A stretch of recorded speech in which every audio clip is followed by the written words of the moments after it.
Dokážeš spoznať film podľa jediného frameu? Vítajte pri ďalšom filmovom kvíze so Skotosom. Teraz vám z daného filmu ukážem 5 frameov. Pokiaľ hneď na prvý uhádnete, čo to je za film, máte až 5 bodov. Pokiaľ však až na posledný, máte iba 1 bod. Tak sa poďme do toho pustiť. Frame číslo 1. Nič vám to nehovorí?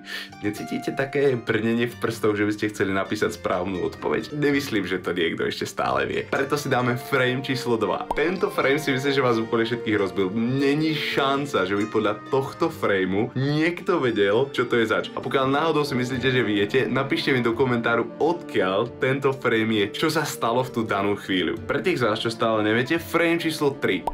Už to cítite, že? Ja som si to myslel. Tam už je to dosť cítiť, čo to je za film a ja to ani nejde vám zabrániť to, aby ste už teraz vedeli správnu odpoveď. Ale keby náhodou, tak vám to ešte uľahčím. Frame číslo 4. To už je s všetkým samozrejme jasné. To už nešlo vybrať frame, ktorý by vám to viac neprezradil. Fakt sorry, nešlo to už. Ale keby náhodou stále bol medzi vami niekto, kto nepozná správnu odpoveď, frame číslo 5. Verím, že tu 100% ľudí získa minimálne 3 body alebo minimálne 1 bod. Pretože film, o ktorom sa celý čas rozprávame, je Pán prsteňov, spoločenstvo prsteňa.